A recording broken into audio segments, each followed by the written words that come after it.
Collins English Readers. Death in the Clouds by Agatha Christie. Copyright Agatha Christie Limited, Acorian Company. All rights reserved. Chapter 1. Paris to Croydon. The September sun shone on Le Bourget Airport near Paris as the passengers entered the aeroplane Prometheus for their flight to England. Jane Grey went to her seat in the rear cabin at the back of the plane. A woman was standing nearby, talking very loudly. "My dear Cicely, where were you staying? Juan Le Pin? Oh, yes. No, I've been in Le Pinet. Let's sit together. Oh, can't we? I see." A foreign voice said politely, "Please, madame, take my seat." And a small elderly man with a large moustache and an egg-shaped head got up from his seat. Jane looked at the two women for whom he had offered to move to a different seat. She had also been staying at Le Pinet, a popular holiday destination on the French coast, and she remembered one of the women standing nervously at a table in the casino. Her name was Lady Horbury. She was married to a lord now, but she had once been a dancer in musical and comedy theatre. Unlike Lady Horbury, the other woman clearly looked like a real aristocrat. Jane turned to look out of the window. She would not look at the young man who was sitting opposite her. If their eyes met, he might recognize her from that night at the casino. She felt shy and embarrassed in front of him. At last the plane took off, and there was Le Bourget spread out below them. The midday flight to London carried 21 passengers, 10 in the front cabin, 11 in the rear, and there were 2 stewards on board to look after everyone. As the plane flew towards the English Channel, Jane thought about her adventure. It started when she had won £100 in a lottery and decided to spend the money on a week at Le Pinet.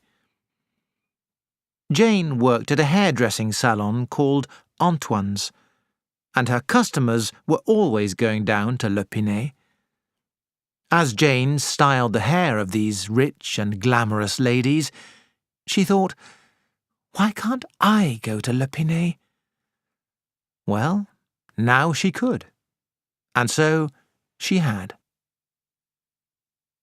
Every evening of her holiday, Jane had gone to the casinos with a small amount of money to spend at the gambling tables. On her 4th evening, she decided to play at the roulette wheel. She won a little money, but lost more. As she waited to place her last bet of the evening, she saw that there were 2 numbers left which nobody had chosen, 5 and 6. Which one would she choose? The wheel began to spin, and Jane quickly placed her bet on number 6. The ball clicked and settled. "Le numéro 5, rouge," said the croupier. Number 5. Jane could have cried with disappointment. Then the man next to her asked, "Aren't you going to collect the money you have won?" "What money? I bet on number 6. "No, you bet on 5. Was it true? Perhaps she had. She picked up her money and looked doubtfully at the stranger. "Well done," he said, and with a friendly smile he left. And now here was that same man sitting opposite her on the plane to England. Across the cabin, Lady Horbury noticed that she had a broken fingernail and asked the steward to fetch her maid, who was in the other cabin. Soon, a dark-haired French girl, dressed in black, appeared. "Madeleine, fetch my little red case," said Lady Horbury. The maid went to the pile of suitcases at the end of the cabin and returned with a red leather case.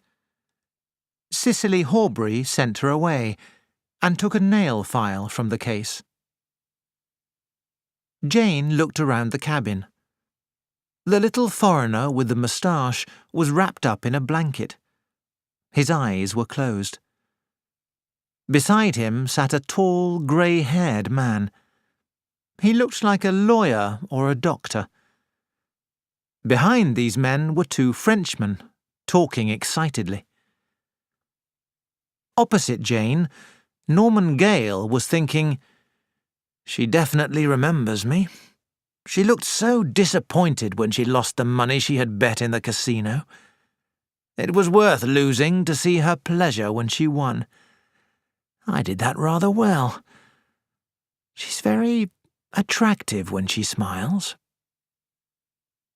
Now seated opposite Venetia Kerr, Lady Horbury thought to herself, "Venetia Kerr always looks at me as if I was a piece of dirt. She wanted my husband Stephen for herself. Well, she didn't get him. Oh, but never mind about that. Oh, good heavens, what shall I do? That horrible old Frenchwoman meant what she said." Sitting opposite her, the Honourable Venetia Kerr thought, "Little tart.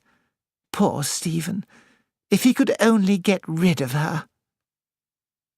Wrapped up in his blanket behind the ladies, Hercule Poirot looked at Jane and thought, "That pretty little one.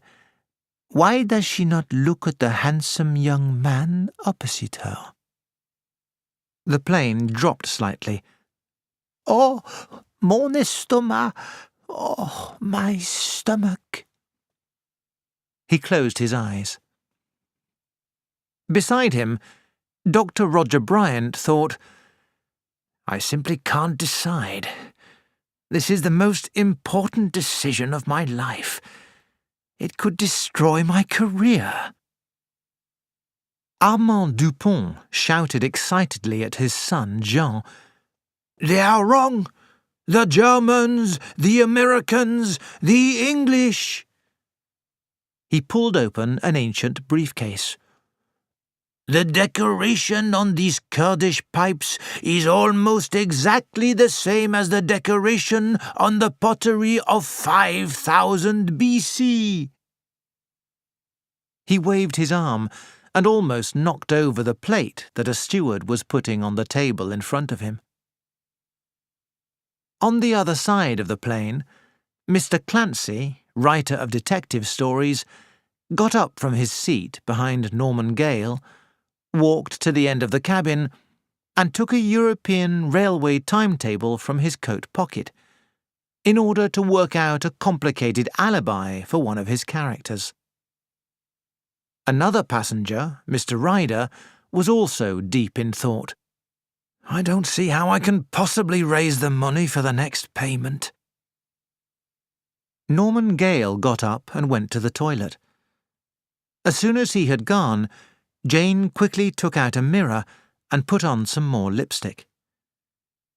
Then she looked out of the window at the English Channel shining below, as a steward brought her a cup of coffee. A wasp buzzed round Mr. Clancy's head, then flew off to investigate the Duponts' coffee cups. Eventually, Jean Dupont managed to kill it, and the cabin was peaceful again.